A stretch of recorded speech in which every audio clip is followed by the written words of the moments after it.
കിഫ്ബി പിണറായി അകത്തായിട്ട് ഞാൻ അകത്താകൂ. കാരണം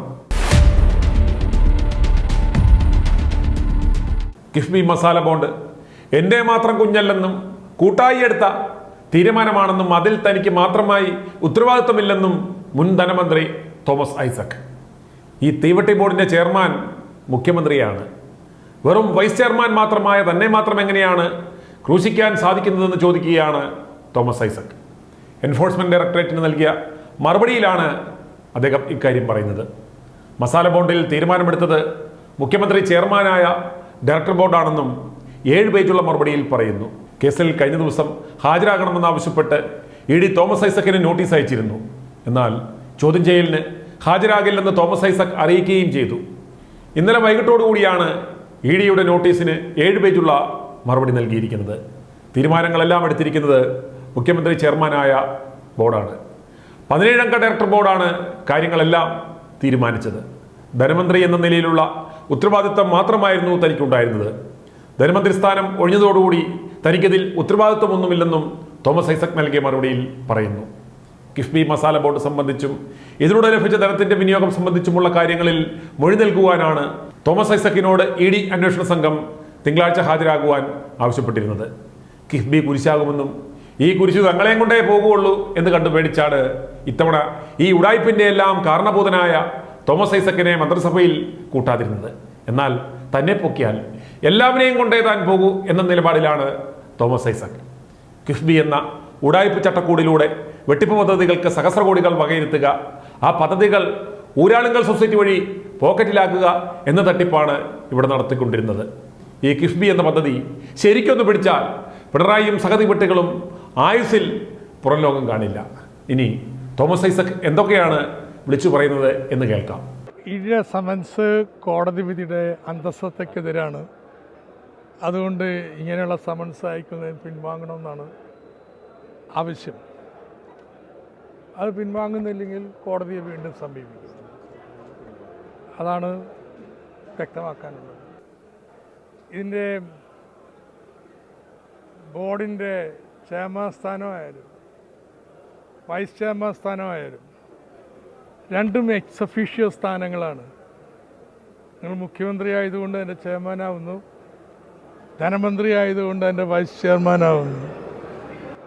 നിങ്ങൾ മുഖ്യമന്ത്രി എന്നോ ധനമന്ത്രി എന്നതിനുള്ള ഇൻഡിവിജ്വൽ കപ്പാസിറ്റിയിൽ എടുക്കുന്ന തീരുമാനങ്ങളല്ല. അത് ഡയറക്ടർ ബോർഡിൻ്റെയോ അതല്ലെങ്കിൽ എൻ്റെ എക്സിക്യൂട്ടീവ് കമ്മിറ്റിയുടെയോ തീരുമാനങ്ങളാണ്. അതുകൊണ്ട് അതിൻ്റെ തീരുമാനങ്ങളുടെ വ്യക്തിപരമായ ചുമതല ആർക്കെങ്കിലും ഏൽപ്പിക്കേണ്ടതില്ല. അതിൻ്റെ കണക്കുകൾ അല്ലെങ്കിൽ രേഖകൾ അതിൻ്റെ ഒന്നും കസ്റ്റോഡിയൻ മുഖ്യമന്ത്രിയോ ഞാനുമല്ല. അത് അതിൻ്റെ കമ്മിറ്റിക്കാണ്. അത് മാത്രമാണ് അത് ഈ പറയുന്നത്. വേറൊരു അർത്ഥം അതിനില്ല.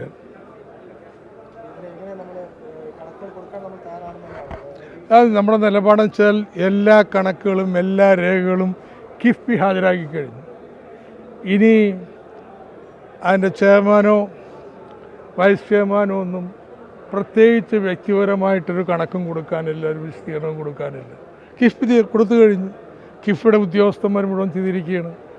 കിഫ്ബി കേസിന് പോയിരിക്കുകയാണ്.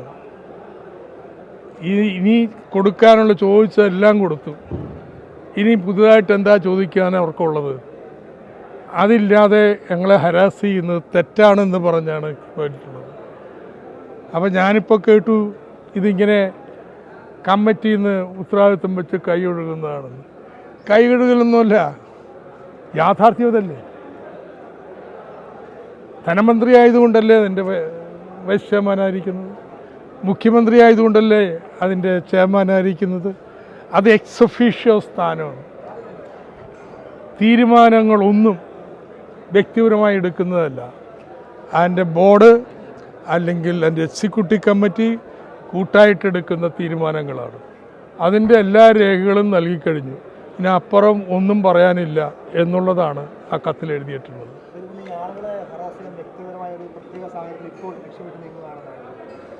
അത് ഇലക്ഷൻ എടുക്കുന്നതോറും മോഡിജിക്ക് പണ്ടില്ലാത്തൊരു പേടിയുണ്ട്. അപ്പം അതുകൊണ്ട് എങ്ങനെയൊക്കെ മനുഷ്യന്മാരെ തറടിക്കാൻ പറ്റുമോ അതിന് വേണ്ടിയിട്ട് ED എല്ലാം ഉപയോഗപ്പെടുത്തിക്കൊണ്ടിരിക്കുകയാണ്. ഇന്ത്യ മുഴുവനും, കേരളത്തിൽ മാത്രമല്ല. ആ തിരിച്ചറിവില്ലാത്തത് കേരളത്തിലെ കോൺഗ്രസ്സിന് മാത്രമാണ്. അതെ അതെ അതെ ഹാജരാകാം, വിശദീകരണം നൽകാം. എന്താണ് നിയമലംഘനം എന്ന് പറയണമെന്ന്, നിയമലംഘനം കണ്ടുപിടിക്കാൻ വേണ്ടിയിട്ട് എന്നെ വിളിച്ച് ചോദ്യം ചെയ്യേണ്ട.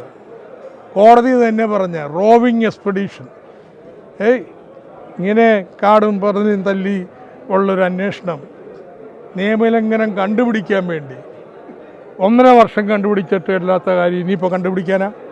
അപ്പം അതിനെ വിളിപ്പിക്കുന്ന ഹരസ്മെൻ്റാണ്, ശുദ്ധ ഹരസ്മെൻറ്റ്, നമ്മളെ താറടിക്കാൻ വേണ്ടി ചെയ്യുന്നതാണ്. അതുകൊണ്ട് നമ്മുടെ ഡിഗ്നിറ്റി പ്രൊട്ടക്റ്റ് ചെയ്യാൻ വേണ്ടി കോടതിയിൽ പോകും.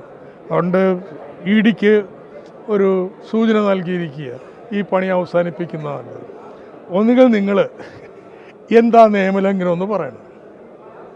ഇത് PMLA ഒന്നും അല്ല കേട്ടോ, മണി ലോണ്ടറിംഗ് ഒന്നുമല്ല, ഫെമയാണ്. അതുകൊണ്ട് അറസ്റ്റ് ചെയ്ത് ശരിപ്പെടുത്തി കളയാനൊന്നും ആരും കരുതണ്ട, അതിനുള്ള കോപ്പൊന്നുമില്ല. അപ്പം അതുകൊണ്ട് നിയമലംഘനം എന്താണെന്ന് വെച്ചാൽ പറയട്ടെ, അതനുസരിച്ചുള്ള മറുപടി നൽകാം.